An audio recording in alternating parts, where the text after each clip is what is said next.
Bienvenido a tu programa Biblia Fácil. Qué alegría tenerte a ti del otro lado viendo este programa. Y ya sabes que tú puedes acompañar esta temporada que está casi finalizando, más todavía hay tiempo, para que puedas solicitar el DVD Santuario, el Camino de Dios. Preparamos con mucho cariño para ti, es totalmente gratis. Todo lo que tienes que hacer es enviarnos un mensaje a nuestro WhatsApp, más 5512 9810 1460, solicitarlo y te llegará a casa. Es totalmente gratis. Lo grabamos en Tierra Santa y tiene aquí 15 lecciones o 3 lecciones extraordinarias sobre el santuario. Entonces solicítalo ahora mismo. Hoy vamos a hablar sobre un tema muy importante. Y antes de abrir la Biblia, yo quiero decirte 2 cosas antes de hablar sobre este tema. Primero, lo que vamos a hacer en este programa es revisar la Biblia y la historia. La historia confirma lo que la profecía dice. La profecía es un adelanto de lo que va a acontecer en la historia. Entonces esto no tiene que ver con atacar a una religión, atacar a una iglesia, no tiene que ver contigo. Tiene que ver con exaltar lo que dice la palabra de Dios. Y la palabra de Dios a veces chocan con nuestras creencias, ¿correcto? Entonces, alguien mencionó lo siguiente: es mejor una verdad amarga que una mentira dulce, porque la mentira dulce después se convierte en mayor amargura. Hoy vamos a tocar un tema que para muchos puede ser un tema difícil, no solo de comprender, sino de aceptar. Mas quiero que juntos nos coloquemos en las manos de Dios a través de la oración para que nos ayude a entender y a comprometernos con la verdad que dice la palabra. ¿Estás dispuesto? Cierra tus ojos, vamos a orar.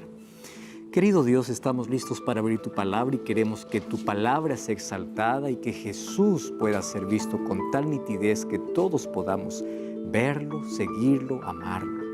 Por eso pedimos que tu Santo Espíritu ilumine nuestra mente, que tu verdad, aunque choque con nuestras creencias, pueda ser aceptada, porque tu verdad finalmente es la que triunfa y es en tu verdad que tenemos que caminar, no en la tradición, no lo que un hombre dice o la iglesia dice, sino en tu palabra. Por eso danos tu bendición y que tu Santo Espíritu nos ayude a comprender esta verdad en el nombre de Jesús. Amén. Muy bien, amigos, hoy nuestro tema será un ataque al santuario.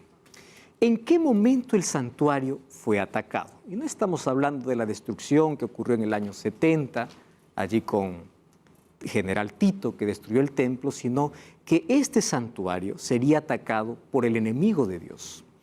El santuario es el centro divino de la operación humana, de la lucha entre el bien y el mal. Nosotros ya vimos aquí en las lecciones anteriores que el santuario es la morada de Dios, es el centro de su gobierno, y es por eso que Satanás siempre atacó al santuario. Él mismo contaminó el santuario, por eso es que el pecado se originó en el cielo. Pero otras veces ataca el santuario usando agentes humanos, ¿correcto? Y en el tiempo del fin esto es más intenso, es decir, en nuestro tiempo. Ahora, ¿cuál es la estrategia de Satanás para anular, manchar y borrar las verdades que Dios nos quiere enseñar en el santuario? Eso vamos a ver hoy. Recordemos que en el programa anterior vimos algunas verdades que el santuario nos enseña y que hoy muchas iglesias echan por tierra esa verdad. Mas la Biblia habla de un ataque directo al santuario. Vamos a lo que dice el apóstol Pablo, 2 Tesalonicenses 2, 1 al 4 y el versículo 9. Yo aquí coloqué el texto en la pantalla y dice así: con respecto a la venida de nuestro Señor Jesucristo y nuestra reunión con Él, os rogamos, hermanos, que no os dejéis mover fácilmente de vuestro modo de pensar, ni os conturbéis, ni por espíritu, ni por palabra, ni por carta, como si fuera nuestra, en el sentido de que el día del Señor está cerca. Miren lo que dice Pablo a los de Tesalónica. Nadie os engañe en ninguna manera, porque no vendrá, ¿quién no vendrá? Cristo, sin que antes venga la apostasía y se manifieste ¿quién? El hombre de pecado, el hijo de perdición, el que se opone y se levanta contra todo lo que se llama Dios o es objeto de culto, tanto que se sienta en el templo de Dios como Dios, haciéndose pasar por Dios. Quiere decir, antes de la venida de Jesús, se levantaría un poder arrogante, un poder que se sentaría en el santuario de Dios. La palabra naos está haciendo referencia al santuario, dentro del santuario, no fuera. Y allí alguien que asumiría el lugar de Dios, alguien que querría ser adorado como Dios. Y lo más triste es que usurpa las prerrogativas de Dios. ¿Qué significa eso? Usurpa el derecho que solo le pertenece a Dios. Entonces, ¿quién es este poder? Porque eso está en la Biblia. No estamos aquí creando alguna cosa para poder hablar de alguien. La Biblia dice que aparecerá antes. ¿Cómo nosotros sabemos que apareció esto? Vamos a la historia. Y la historia está revelada en el libro de Daniel. Por favor, abran todos su Biblia, en el libro de Daniel capítulo 7. Yo voy a leer algunos versículos y yo quiero que ustedes lo lean con detenimiento luego en casa. De paso, aquí ya hicimos una temporada de Daniel explicando esto capítulo por capítulo. Versículo 2 dice, yo miraba en la visión de noche, 4 vientos del cielo combatían el gran mar. Viento significa guerras. ¿Está bien? Ahora, versículo 4. Entonces vi, o versículo 3, 4 bestias grandes que subían del mar. Mar significa gente. 4 bestias, ¿de qué está hablando? Vamos a ver. La primera era como león, tenía alas de águila, estuve mirando hasta que sus alas fueron arrancadas. ¿A qué representa? A los 4 imperios. Luego, el mismo texto lo voy a explicar, pero acá no voy a poder leer todo el capítulo porque tengo más cosas para decir, lo que dice la historia. Esto representaba a los 4 imperios que surgirían en nuestra historia. El primero era el imperio babilónico. ¿Por qué 2 alas? Porque cuando Nabucodonosor era rey, este era el imperio que volaba, el mayor imperio de la historia. Hasta que sus alas fueron cortadas. ¿Cuándo fueron cortadas? Cuando Nabucodonosor quedó loco. ¿Recuerdan eso la historia? Y después viene un segundo imperio, versículo 5. La segunda bestia es semejante a un oso. Miren cómo es comparada. Primero es como león, el segundo es como un oso, que se alzaba de un lado más que otro. ¿Por qué de un lado más que otro? Porque hicieron una alianza los medos y los persas para conquistar a Babilonia. ¿Y cuándo fue conquistada Babilonia? En el año 539. Ciro desvió el río Éufrates y mató a Belsasar cuando estaba haciendo su fiesta. Eso está en Daniel capítulo 5. Entonces fueron conquistados por los medos y los persas. Dice que ese oso tenía 3 costillas. Esas 3 costillas representan las 3 grandes conquistas de los medos y los persas, que fueron Lidia, Egipto y Babilonia. Vamos al otro. Versículo 6. Después de esto había otra semejante a un leopardo que también tenía alas. ¡Wow! Aquí está apareciendo el tercer imperio dirigido por Alejandro el Grande. Ustedes saben que ese hombre tenía 33 años y casi conquistó todo el mundo, ¿verdad? Tremendo hombre, líder. Y dice que de esta bestia surgieron 4 cabezas. Resulta que cuando Alejandro murió, 4 de sus generales se quedaron gobernando el imperio. ¿Quiénes eran esos 4? Ptolomeo, Casandro, Lisímaco y Seleuco. ¿Correcto? A eso se refieren las 4 cabezas. Mas vamos al versículo 7. Mientras yo miraba en las visiones de la noche, he aquí la 4ª bestia. 4ª bestia, ¿quién representa? Vayamos solamente a la historia. Vamos a ver cómo va en sucesión. Primero Babilonia, después Medo-Persia, después Grecia, ¿correcto? El leopardo representa a Grecia, junto a Alejandro el Grande como su líder. Y después, ¿quién viene? Roma. Roma venció a Grecia en la batalla de Pydna en el año 168. Y a partir del año 168 comienza el gobierno de terror, hasta el año 476 después de Cristo. Pero miren cómo representa aquí la profecía. Esta 4ª bestia era espantosa, terrible, tenía dientes de hierro, devoraba, desmenuzaba, hollaba con sus pies. Y dice que era diferente de todas las bestias. ¿Cuántos cuernos tenía? Dice 10 cuernos. Vean lo que la Biblia dice. Mientras yo contemplaba los cuernos, dice el versículo 8, he aquí otro cuerno pequeño salía entre ellos, que delante de él fueron arrancados 3 cuernos de los primeros, y este cuerno tenía ojos de hombre y hablaba grandezas. Yo no estoy inventando eso, eso dice la Biblia. Versículo 17, estas 4 bestias son 4 reyes, es decir, 4 imperios. Aquí está la explicación.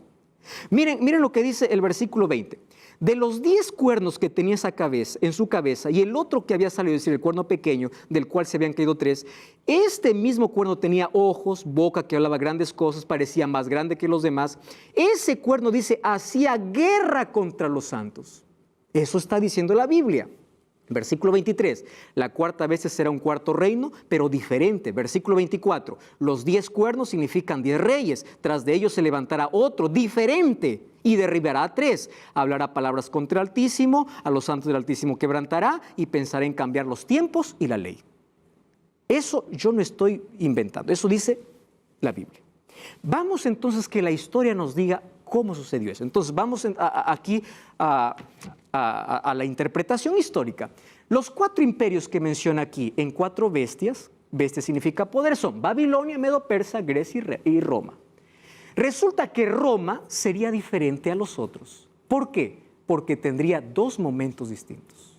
¿Cómo? Vamos entonces, dice que de esta 4ª bestia surge un cuerno pequeño. ¿Correcto? O sea, tenía 10 cuernos, de ahí surge un cuerno pequeño.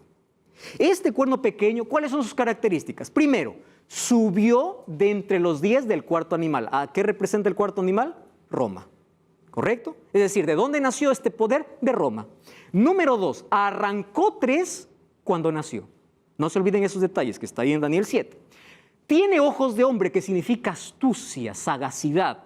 Tiene boca que habla blasfemias. Hace guerra contra los santos y los persigue y cambia los tiempos y la ley. Estas son las características del cuerno pequeño. ¿Dónde está eso? Daniel capítulo 7. En la historia vamos a tener que analizar a Roma entonces. Si el 4.º imperio es Roma y de Roma sale este cuerno pequeño con estas características, vamos a dejar que la historia nos hable. En el año 352, Constantino cambia la sede de Roma. ¿Saben a dónde lo lleva? A una ciudad que él fabrica para gloria de su nombre, llamado Constantinopla. Eso hemos leído en historia. Constantinopla, cuando la sede pasa para allá, ¿qué sucede? El imperio se debilita. Y a partir del año 350, 10 tribus bárbaras, o sea, 10 tribus extranjeras, empiezan a invadir Roma. ¿Están recordando eso lo que estudiamos en historia? Y cuando invaden Roma, en el año 476, Roma imperial cae. ¿Quién es el último emperador de Roma? Rómulo Augusto. Y él depone su corona ante Odoacro, que era el rey de los Hérulos. Entonces Roma imperial es conquistada ¿por qué? Por 10 tribus extranjeras. Cuando el emperador sale de la silla de los Césares, ¿quién entra a ocupar esa silla? El obispo. Ese obispo luego se tornaría ¿en qué? En el Papa. Es decir, Roma tiene 2 momentos, Roma imperial y Roma religiosa. Solo que cuando el obispo entra a sentarse en el sillo de los Césares, entra con los mismos títulos. ¿Ustedes saben cómo se les llamaba a los Césares? A los emperadores, sumo pontífice. Porque ellos creían ser hijos de dioses y ellos obligaban a la nación que los adore. Eso es historia.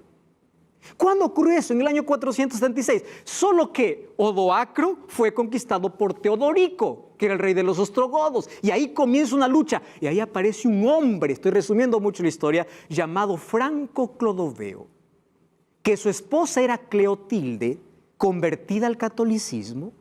Y este Franco Clodoveo empieza las famosas cruzadas o guerras papales.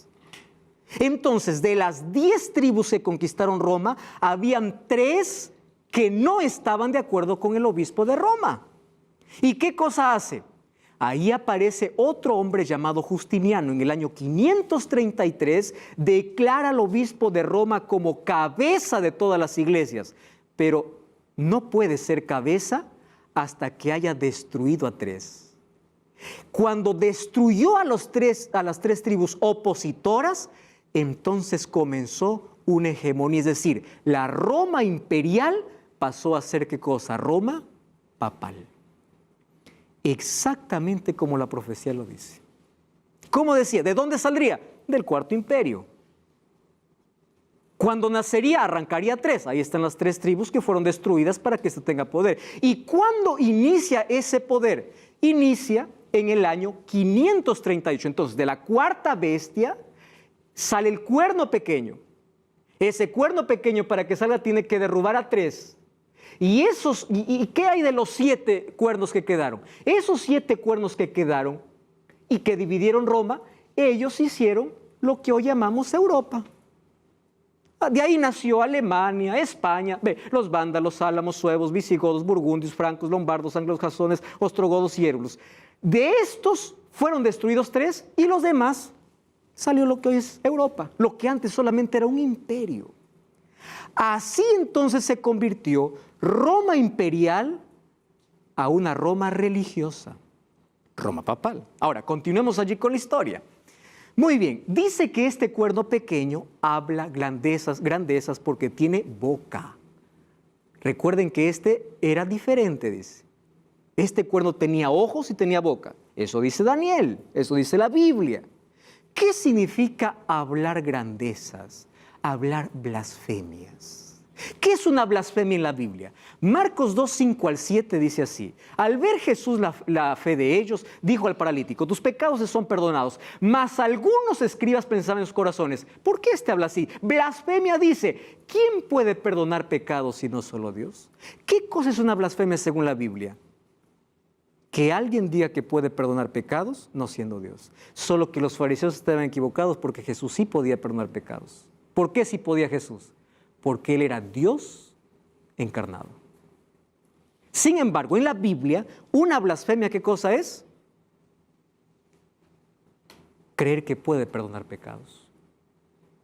Ahora, ¿esto se cumple en el cuerno pequeño? Vamos a ver si se cumple. Miren, vamos a los libros de historia. Miren lo que dice esto, el canon católico, página 440, 870. Esto no estamos creando nosotros nada, esto es extraído de las fuentes de libros. Mírenme, en la confesión al sacerdote tiene poder de perdonar todos los crímenes cometidos. ¿Quién le dio ese poder? Ah, no, es que Pedro fue el primer papa. ¿De dónde sacaron eso? Cuando Dios le dijo, tú eres Pedro y sobre esta roca edificaré mi iglesia, no está diciendo que Pedro es la roca. Pedro mismo reconoce que Cristo es el fundamento. Jesús le está diciendo, tú eres Pedro, tú eres una piedra pequeña, tú eres Petros, le está diciendo. Y sobre esta Petra, para eso tenemos que ir al idioma original, cuando dice Petra, piedra, ya no se está refiriendo a Pedro, sino a Jesús. Tú eres Pedro y sobre esta piedra, dice Jesús, edificaré mi iglesia. Pablo está diciendo ¿qué cosa? Que el fundamento de la iglesia es Cristo. Pedro también lo dice así. ¿Y por qué le dice te daré las llaves? Llaves significa autoridad. ¿Acaso no fue con el sermón de Pedro que 3,000 gentiles se convirtieron? Claro, él recibió la autoridad del cielo para abrir la puerta que los gentiles puedan conocer del reino de los cielos. A eso está refiriendo. Y cuando dice, tiene poder para perdonar, ¿cómo que un hombre tiene poder para perdonar? ¿Cómo llama eso la Biblia? Blasfemia. Miren lo que dice, cuando un delincuente confiesa sus pecados al sacerdote, todos los delitos no solo son perdonados, son destruidos. Recuerdan, ¿quién hace este trabajo? ¿Recuerdan lo que hemos estudiado aquí? Jesús. Por eso que es un ataque al santuario. Y el criminal se convierte en una nueva persona. ¿Quién me convierte en una nueva persona? ¿Un sacerdote humano o Cristo como mi sacerdote divino? Es Cristo. Entonces, cuando dice que era blasfemias, ahí está una blasfemia. ¿Qué cosa más es blasfemia en la Biblia? Juan 10, 30 al 33. Y hoy el Padre uno somos, dice Jesús. Entonces los judíos volvieron a tomar piedras para apedrearle. Jesús le respondió, muchas buenas obras os he demostrado a mi Padre. ¿Por cuál de ellas me apedrean? Le respondieron los judíos, por buena obra no te apedreamos, sino porque blasfemia dices. ¿Cuál es blasfemia? Tú siendo hombre te haces pasar por Dios. Pero nuevamente ellos estaban equivocados, porque Jesús era Dios. Cuando Jesús dijo, yo y el Padre uno somos, estaba diciendo que Él es Dios también, solo que ellos no lo entendían. ¿Qué cosa es blasfemia en la Biblia? Que un hombre se haga pasar por Dios. ¿Cómo se cumple eso? En la historia. Nuevamente, historia. Mírenme.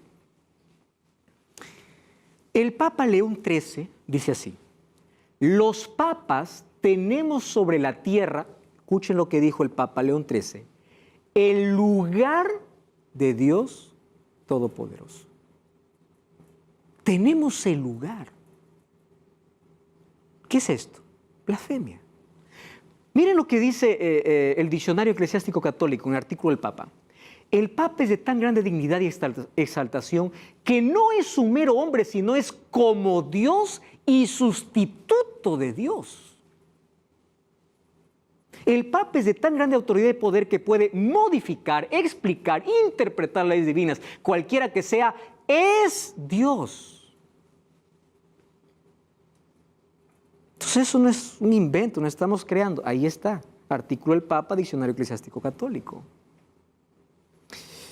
Bonifacio VIII dijo así: declaramos, definimos y proclamamos que cada ser humano debe someterse al pontífice romano para que sea salvo. Entonces, ¿para qué Cristo, pues? Por eso es un ataque directo ¿a quién? A Cristo en el santuario, al ministerio de Cristo en el santuario. Ahora, miren amigos, ¿qué más dice? Primero que hablará palabras contra el Altísimo, ¿verdad? Luego dice que perseguirá a los santos del Altísimo.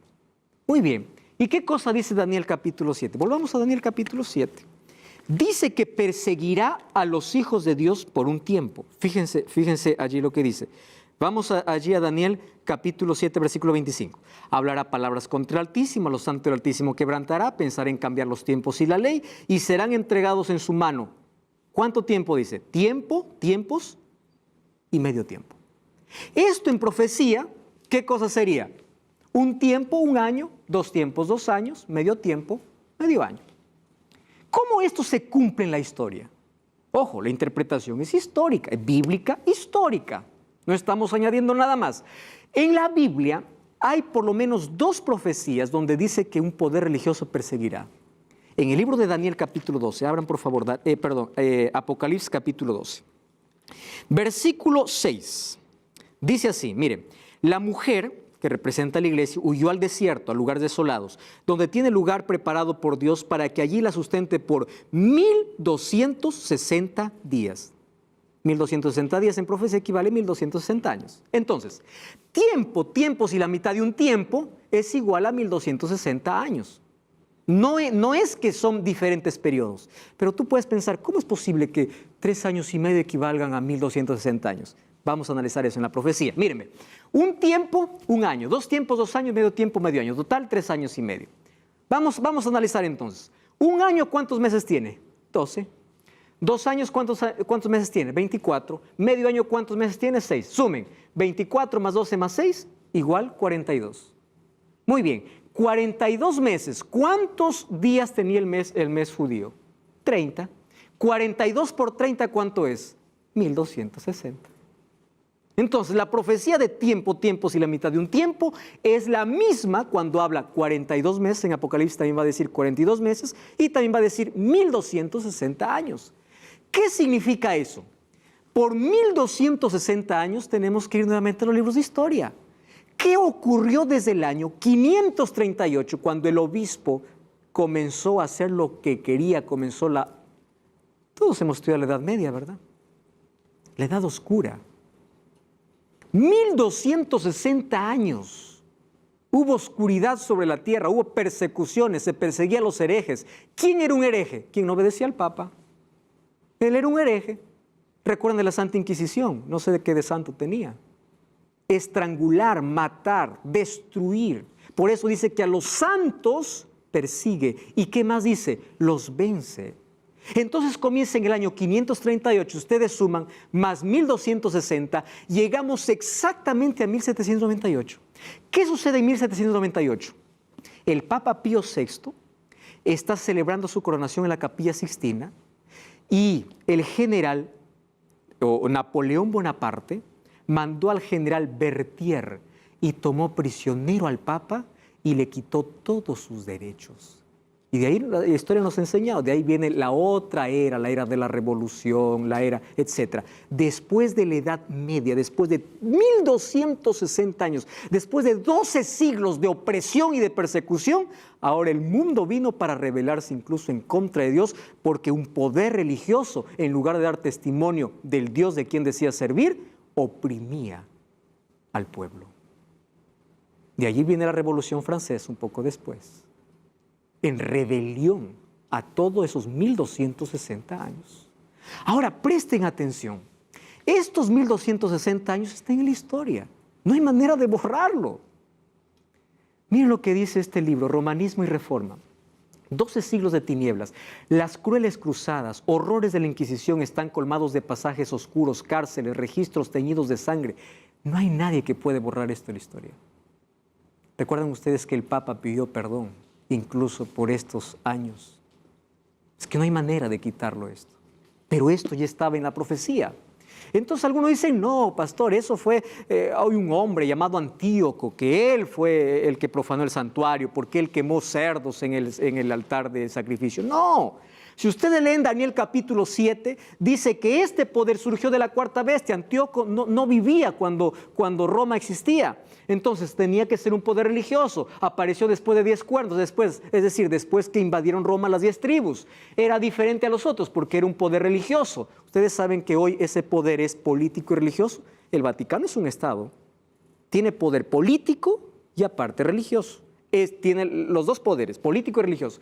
Parecía más grande que todos, arrancó 3, es decir, para que nazca, eliminó a los visigodos, ostrogodos y vándalos.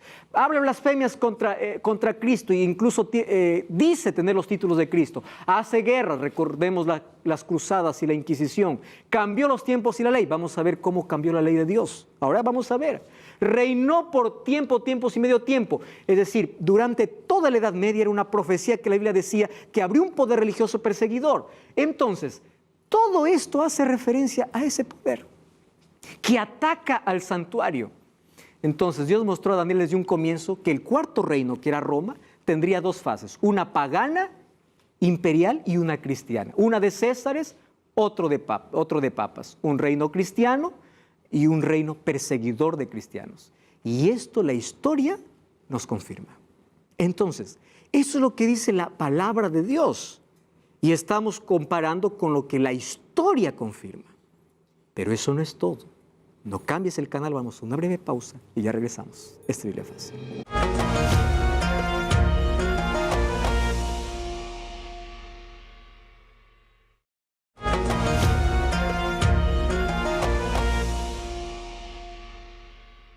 Y estamos de regreso, esto es Biblia Fácil, hablando sobre un poder que se levanta para ir en contra del santuario. Vamos a Daniel capítulo 8, versículo 12. Dice así, a causa de la prevaricación le fue entregado el ejército junto con el continuo sacrificio. ¿Recuerdan ustedes el continuo sacrificio? Este poder derribaría, ¿qué cosa? El sacrificio de Cristo, o intentaría suplantarse en lugar de Cristo, como ya venimos viendo hasta ahora. ¿Y qué más hizo? Dice, y echó por tierra la verdad, hizo cuanto quiso y prosperó. Es decir, lo que la historia nos confirma, ¿dónde estaba registrado? En la Biblia. Entonces, amigos, el proceso de paganización del cristianismo no solo echó por tierra la verdad del santuario, sino que también reemplazó las doctrinas básicas, quitando a Jesús como nuestro mediador, colocándose como perdonador de pecados, haciéndose pasar por Dios. En otras palabras, el ministerio de Cristo no sirve.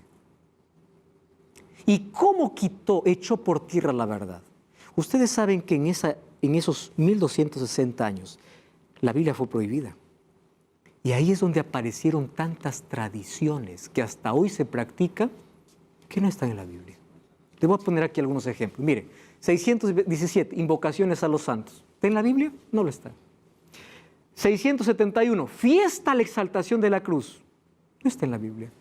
884, canonización de los santos. ¿Dónde está eso en la Biblia? 769, veneración de las imágenes. Y aunque muchos intenten, ahí no veneramos, no adoramos, solo respetamos. Vamos a ver de aquí a poco qué cosa dice el catecismo. 1215, confesión auricular a un hombre.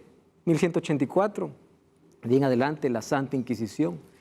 Se llegó al punto de vender indulgencias, en otras palabras, vender el perdón. Es por eso que se levantó allí Martín Lutero diciendo, ¿qué está pasando, señores? Y él presentó o colocó sus 95 tesis allí en Wittenberg, colocó allí en la puerta de la capilla sobre la justificación por la fe. Era una etapa de oscuridad moral y la Biblia fue prohibida. Solamente se iban para escuchar lo que el sacerdote decía. Como hoy muchas personas van a la iglesia solamente lo que el pastor dice, lo que el sacerdote dice, pero no van a investigar si la Biblia lo dice. Cómo me encantan las personas cuando le pregunto, ¿por qué haces esto? No me dicen porque la iglesia lo dice, sino porque la palabra lo dice. La Biblia lo dice. ¿En qué está basada la fe? Y miren qué doctrina se echó por tierra. Vamos a analizar. Primero, por ejemplo, el sacrificio único y completo de Cristo pasó a ser blasfemamente repetido a través del sacrificio de la misa. Yo aquí tengo en mi mano un libro que todos ustedes deben conocer, llamado El Catecismo de la Iglesia Católica. Saben que he leído este catecismo muchas veces y me he sorprendido con muchas cosas. Por ejemplo, en la página 380 dice así: el Concilio de Trento definió, dice eso el catecismo, por la consagración del pan y del vino se opera el cambio de toda la sustancia del pan en la sustancia del cuerpo de Cristo nuestro Señor y de toda la sustancia del vino en la sustancia de su sangre. Es decir, el pan se convierte el vino se convierte literalmente en la sangre de Cristo. Ese cambio, el catecismo dice, ese cambio, ¿quién cambió? La Iglesia Católica. La Iglesia Católica lo denominó con acierto y exactitud transubstanciación. Quiere decir, en cada misa se come literalmente el cuerpo de Cristo y la sangre de Cristo. Quiere decir que en cada misa Cristo vuelve a morir. ¿Qué dice la Biblia? Hebreos 9:28. Cristo fue ofrecido una sola vez. Nosotros practicamos la cena del Señor y comemos pan y tomamos el jugo de uva. Pero no decimos que eso es la sangre, sino es el símbolo. Solo que ellos con la doctrina de la transubstanciación dicen que eso se convierte. ¿Y quién lo convierte? El sacerdote. Esa es una doctrina bíblica echada por tierra. Ese libro, La Misa en la Historia, en la página 115 dice, la misa es un sacrificio ofrecido por los vivos y por los muertos. ¿Acaso no entendimos aquí que la Biblia dice que cuando uno muere su destino está definido? Entonces, ¿por qué yo tengo que hacer una misa por un muerto? ¿Dónde está eso en la Biblia? La salvación es una elección en vida. ¿Más qué cosa dice la Biblia? Echó por tierra la verdad. ¿Quieren ver otra verdad echada por tierra? La intercesión única y exclusiva de Cristo en el santuario celestial fue sustituida por la mediación falsa de la Virgen María y de los santos muertos y del clero romano. ¿Qué dice el catecismo? Mire lo que dice, página 273. Finalmente la Inmaculada Virgen, preservada inmune de toda mancha de culpa original, terminado el curso de la vida terrestre, fue asunta o fue llevada en cuerpo y alma a la gloria celeste. Yo digo, ¿dónde? ¿En qué texto de la Biblia está eso? Y para que estuviese más plenamente conforme a su Hijo, Señor de señores y vencedor del pecado y de la muerte, fue exaltada por el Señor como Rey del universo. La asunción de la Virgen María es una participación singular de la resurrección de su Hijo y una anticipación de la resurrección de los otros cristianos. Yo he buscado la Biblia y he leído la Biblia de Génesis a Apocalipsis muchas veces. Y esto no lo digo aquí por vanagloria. Me encanta investigar y profundizar. Yo no encontré un texto en la Biblia que alguien me diga, por favor, ¿dónde dice que María fue exaltada? Lo que sí encuentro es la entronización de Cristo. Apocalipsis capítulo 4 y Apocalipsis capítulo 5. María no aparece. Cristo aparece. Y cuando los ángeles adoran, dice, porque tú moriste en la cruz. En ningún momento aparece la Madre de Jesús. Y aquí yo no estoy faltando el respeto. Yo respeto mucho a María, yo respeto mucho, fue la Madre de Jesús, un ejemplo a seguir. Pero ¿por qué adorarla? ¿Por qué venerarla? Porque Cristo es el único mediador. Es Cristo. ¿Qué dice la Biblia? 1 Timoteo 2:5. Hay un solo Dios y un solo mediador. ¿Acaso no se entiende la palabra uno? Un solo mediador entre Dios y los hombres. ¿Quién es? Jesucristo. No dio ni siquiera la posibilidad. No, Apocalipsis 12 habla de que esa mujer que representa a María. Apocalipsis 12 es una profecía donde representa a la mujer al pueblo de Dios, no a María. Miren otra cosa, confesión al sacerdote. La Biblia dice, hay que perdonar los pecados los unos a los otros. Miren, el perdón viene en forma vertical y horizontal. Cuando yo ofendí a Dios, yo pido perdón a Dios. Cuando yo ofendí a mi prójimo, pido perdón a mi prójimo. Es en dimensión horizontal. Jesús dijo, perdónense los unos a los otros. Pero eso no está diciendo que yo confiese mis pecados contra Dios a un hombre. Eso no está en la Biblia. Santiago cuando dice perdonar los unos a los otros, está hablando de las ofensas que nos hacemos entre los seres humanos y donde el perdón es la medicina para curar aquellas heridas. Los mandamientos fueron modificados. ¿Recuerdan qué cosa haría el cuerno pequeño? Dice, cambiaría qué cosa, los tiempos y qué más, la ley. ¿Quieren ver cómo los mandamientos fueron modificados? Para dar lugar a la veneración de las imágenes. Ustedes saben qué mandamiento la Iglesia Católica quitó y no está aquí en el Catecismo, el segundo. ¿Qué dice el segundo? No te harás imágenes. No aparece. ¿Cuáles son los 10 mandamientos que te han enseñado? Primer mandamiento, amarás a Dios sobre todas las cosas. ¿Dónde está eso? Jesús resumió. Sí, pero eso no son los 10 mandamientos. ¿Cuál es el segundo mandamiento? Fíjate que el segundo mandamiento lo quitaron. Y hizo una acomodación terrible. Ustedes pueden revisar y saben que para dar lugar a la veneración de las imágenes, el cuarto mandamiento fue quitado. ¿Qué dice el cuarto mandamiento? Acuérdate del sábado. Claro, ¿para qué lo van a poner ahí? Porque el sábado no se guarda según ellos. O según este poder. No estoy hablando para todos en general. Según este poder, no. Y en lugar, el tercer mandamiento, ¿qué cosa es? Santificar las fiestas. ¿De dónde apareció eso? Eso yo no encuentro en la Biblia. Entonces, miren, fue fundado el ministerio del Verbo encarnado, dice el Catecismo, página 560, en el Concilio de Nicea. Se justificó el culto de los íconos. Eso dice el Catecismo. Es decir, ¿a quién rindes culto? ¿A quién das adoración? Entonces, no, es solo una veneración. No. Culto. ¿Qué es culto? Adoración. Y dice que se dio lugar al culto de los íconos, de Cristo, la Madre de Dios, de los ángeles, de los santos. El culto cristiano de las imágenes, dice, no es contrario al primer mandamiento que prohíbe los ídolos. Miren la incoherencia. No, nosotros no adoramos un ídolo, es una imagen que representa. ¿Y culto? ¿Qué es culto? No, pero ustedes aquí tienen imágenes, pero no me has visto aquí arrodillarme frente a esta imagen. Esta imagen puede representar, ustedes todos pueden tener una imagen de una foto, pueden tener una imagen, pero otra cosa es venerarla, arrodillarse, suplicar. Eso la Biblia prohíbe. Aquí tenemos imágenes, pero estas sirven para ilustrar, no para hacer culto. ¿Entienden la diferencia? Miren, un ángel no quiere recibir adoración. ¿Y por qué? No, hay que pedir a Pedro, a Pablo. Miren, Apocalipsis 19:10. Yo me postré a sus pies para adorarle. Él me dijo, no lo hagas. Yo soy consiervo tuyo y de tus hermanos que retienen el testimonio de Jesús. Adora a Dios. Cuando Juan quiso arrodillarse delante de un ángel, le dijo, no lo hagas. Entonces, ¿por qué alguien se tiene que arrodillar delante de una imagen? Además, ¿dónde está Pedro, Juan y Pablo? ¿Qué hemos entendido? En la sepultura. Ellos no son intercesores, están esperando el día del regreso de Jesús. Y el cuarto mandamiento fue sustituido por la observancia pagana del domingo. ¿Por qué pagana? ¿Quién introdujo la observancia del domingo? No, es que Jesús resucitó. Esperen un momento. Ustedes saben que la historia no comienza así. Un hombre llamado Constantino el 7 de marzo del año 321, por querer congraciarse con los cristianos, trajo una costumbre pagana porque él era mitraísta. ¿Quién es un mitraísta? Quien adoraba al sol.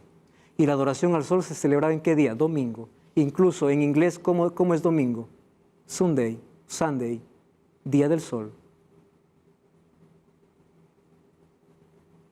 Y eso se introdujo ¿a dónde? Al cristianismo. Y después se intentó justificar que porque Jesús resucitó. Ahora vamos a ver cuáles son los argumentos. Miren, ¿qué cosa dice el catecismo? Jesús resucitó de entre los muertos el primer día de la semana. Presten atención.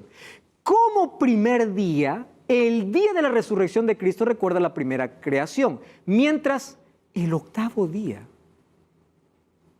Yo no encuentro en la Biblia un día octavo. ¿De dónde sacaron el octavo día?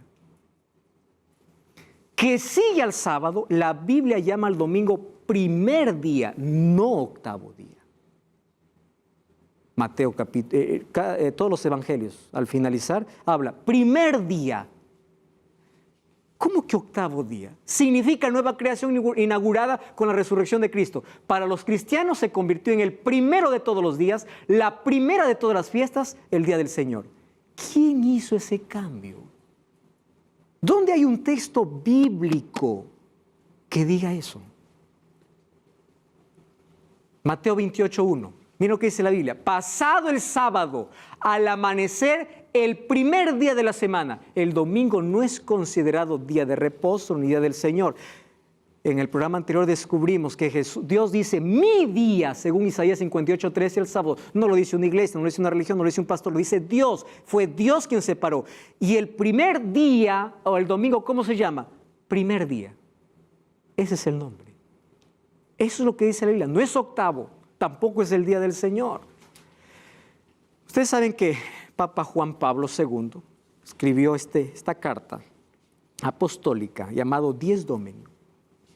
En esta carta, miren lo que dice. Por esta dependencia esencial que el tercer mandamiento, tiene de la memoria de las obras salvíficas de Dios, los cristianos, percibiendo la originalidad del tiempo nuevo y definitivo inaugurado por Cristo, asumieron como festivo el primer día de la semana, porque en él se dio la resurrección del Señor. Esto es la justificativa porque Cristo resucitó. Muy bien. Tú puedes decir, bueno, la resurrección de Cristo no es importante. Présteme atención acá. Si yo voy a guardar el domingo porque Jesús resucitó, ¿por qué no guardo el viernes? Porque Jesús murió. Eso no significa que hubo un cambio en la palabra de Dios. Entonces guardemos el jueves, porque el jueves también Jesús hizo la última cena. ¿Ustedes están entendiendo la incoherencia para poder justificar eso? Ah, no, guarda el domingo porque Cristo resucitó. Guarda el viernes porque Cristo murió. El sábado semanal comenzó en el jardín del Edén cuando no había judíos. Fue hecho para el hombre. Y no hubo ningún cambio. Hechos 17:2, Pablo, después de 3 años y medio, dice que era su costumbre, como su costumbre, guardaba el sábado. Ah, no, pero ataca la ley. No ataca la ley, ataca el legalismo, como ya vimos en otros programas. Ah, no, que el nuevo pacto, ya explicamos aquí en qué consiste el nuevo pacto. No consiste en anular la ley, sino colocar la ley en el corazón para que el ser humano sea un obediente natural. En eso consiste el nuevo pacto. En el catecismo, miren cómo se cambió. Miren, esto es la ley de Dios según Éxodo 23 al 17. No tendrás Dios ajeno delante de mí. ¿Qué dice el catecismo? Amarás a Dios sobre todas las cosas. Segundo mandamiento, no te harás imágenes. Claro, ese mandamiento fue quitado, que se colocó. El tercero pasó al segundo, no tomar su santo nombre. Tercer mandamiento en la ley de Dios dice, no tomarás el nombre de Jehová tu Dios en mano. En el catecismo dice guardar domingos y fiestas. ¿Dónde está eso en la Biblia? El cuarto mandamiento en la ley de Dios dice, acuérdate del día sábado. El cuarto mandamiento en el catecismo dice, honrar padre y madre. Y para que se den cuenta, para que cuadre 10, el 10º mandamiento tuvo que dividirlo en 2. Aquí cuando dice no codiciarás, aquí dice no codiciarás la mujer de tu prójimo, la casa de tu prójimo, pero el catecismo para que complete, porque quitó uno, tuvo que dividirlo. ¿Y cómo dividió? No desearás la mujer de tu prójimo y no codiciarás las cosas ajenas. ¿Se dan cuenta lo que la Biblia decía, qué cosas tenía que cambiar? Los tiempos y la ley. ¿Cuándo comenzó esta observancia? 7 de marzo del año 321, Constantino, deben los magistrados y personas residentes en la ciudad de reposar y todos los talleres deben cerrar en el venerable día del sol. Ese cambio, la Iglesia Católica lo asumió y comenzó como un decreto imperial. Quiero que entiendas, ahí está Constantino, venerable día del sol. Luego, en el tiempo, se convirtió en un decreto religioso. En el siglo IV, en el concilio de la Odisea, el decreto imperial pasó a un concilio religioso y es allí donde dijeron, no, vamos a guardar porque Jesús resucitó. Pero no comenzó así, sino comenzó el domingo como el venerable día del sol. Miren, esta edición del texto latino del año 1997 del Catecismo me llama la atención. ¿Cuál es el séptimo día? Dice la pregunta. La respuesta es el sábado. Pregunta, ¿por qué observamos el domingo en lugar del sábado? Respuesta, miren lo que dice. porque la Iglesia Católica transfirió la solemnidad del sábado al domingo. Entonces ellos reconocen, incluso hay una obra de Samuel Bacchiocchi donde habla de la observancia y del cambio del sábado para el domingo. Y él sustentó esa tesis, ¿en dónde? En Roma. Y ellos aceptaron, porque ellos son conscientes de que fue la Iglesia quien cambió, no fue Dios, no fue la Biblia. Ah, no, pastor, yo estoy guardando porque ese es el día del Señor. Eso es lo que te enseñaron, pero anda la Biblia, por favor. Tú no tienes que estar basando tu fe en una tradición, en lo que el pastor dice, el sacerdote dice, en lo que la Biblia dice. Ahora, fíjate lo que dice acá. El cardenal James Gibson dice así: usted puede leer la Biblia de Génesis a Apocalipsis y no encontrará ni una línea autorizando la santificación del domingo. La Escritura refuerza la observancia del sábado.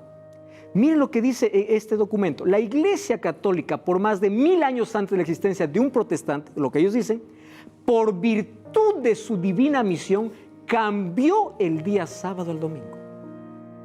Es decir, no fue Dios. Ellos lo reconocen perfectamente. ¿Cuál es la otra doctrina echada por tierra? La inmortalidad del alma, ¿no? Por eso se hace misa por un muerto. ¿Qué cosa es lo que dice el catecismo? Dice que la Iglesia enseña que cada alma espiritual es creada directamente por Dios, no es producida por los padres y es inmortal. ¿Eso dice la Biblia? No. La esperanza de la venida de Cristo. Miren lo que dice el Catecismo 281. El alma en la muerte va al encuentro con Cristo. ¿Eso dice la Biblia? Si todos van al encuentro con Cristo cuando mueren, ¿para qué va a venir Cristo? ¿Para qué? ¿Para qué resurrección? Eso es quitar lo que dice 1 Tesalonicenses capítulo 4. ¿Para qué? Si todos ya van a estar en el cielo. Estas doctrinas fueron creadas por el propio Satanás, usando instrumentos humanos para atacar, ¿qué cosa? El santuario. Porque el santuario, ¿qué cosa revelaba? El ministerio de Cristo. Apocalipsis 22:12 dice: yo vengo pronto y mi galardón. ¿Qué cosa es galardón? Recompensa. Es decir, todos recibiremos recompensa cuando venga Cristo. Dice, para recompensar a cada uno según fuere su obra. Nadie recibe recompensa adelantada. Nadie, absolutamente nada. Nadie. Escúchame una cosa. Satanás es astuto para desviarte del camino de salvación. Para mostrarte un Cristo que la Biblia no presenta. Quita a Cristo de su lugar y coloca otro intercesor. Por favor, esto no tiene nada que ver contigo. Tú eres sincero, tú eres honesto. Y me encanta tu sinceridad. Pero yo te invito, por favor, a revisar tus creencias, a revisar tu camino. Jesús dice: yo soy el camino, pero ese camino tiene verdades. Él dice: yo soy la verdad. ¿Y dónde está la verdad? En la Biblia. Juan 17:17 dice: santifícalos en tu verdad, tu palabra es verdad. No creas lo que alguien te diga, anda, investiga la Biblia. Comprueba si lo que crees es lo que Dios tiene para ti. Hoy te invito a dar un paso de fe. Una vez más te recuerdo lo que dice Apocalipsis 18:4. Dios llama a sus hijos sinceros de todos los lugares y dice: salid de la confusión, salid de Babilonia, pueblo mío. Salid. El lugar donde tú estás, ¿no se predica la Biblia? ¿Sus creencias no están basadas en la Biblia? ¿Por qué continúas allí? Es hora de dar un paso de fe. Que tu roca y tu protección sea Cristo. Que tu fundamento sea la palabra de Dios. Si estás dispuesto a dar ese paso de fe, haz una oración. Toda persona es inocente hasta que encuentra la verdad. Una vez que encuentras la verdad, tienes dos opciones: o hacer tu voluntad o someterte a la voluntad de Dios. Es difícil tener que confrontar nuestras creencias después de muchos años, pero es mejor obedecer a Dios antes que a los hombres. Si Cristo no es tu camino, tu destino no es el cielo. Haz de Cristo tu verdad, tu fuente, tu vida, y haz de la palabra de Dios el fundamento de todas tus creencias. Entonces, Es hora de salir de la confusión y colocarse de parte de la verdad. Si tú quieres aceptar estas verdades en tu vida, toma una decisión. Ponte de pie, que yo quiero orar. Si ustedes también quieren aceptar esas verdades, colóquense en pie. Yo estoy aquí listo para poder orar y los ángeles estarán listos para registrar tu decisión. Querido Dios, colocamos nuestra vida en tus manos con una decisión de que queremos colocar tu palabra como fundamento de todo lo que creemos, porque ella nos muestra el verdadero camino que es Cristo. Que podamos ser cubiertos por tu gracia. Hay muchas personas que están luchando al descubrir esta verdad. Probablemente se sientan confundidas, mas que tu Santo Espíritu pueda seguir trabajando en el corazón de ellos para poder aceptar y comprometerse con la verdad de tu palabra. Toma nuestra vida, acepta nuestra decisión, en el nombre de Jesús. Amén. Amén. Pueden tomar asiento. Gracias por acompañarme en este programa. Te invito a buscar una iglesia adventista del séptimo día para seguir aprendiendo sobre el amor de Jesús. Hasta la próxima. Dios te bendiga.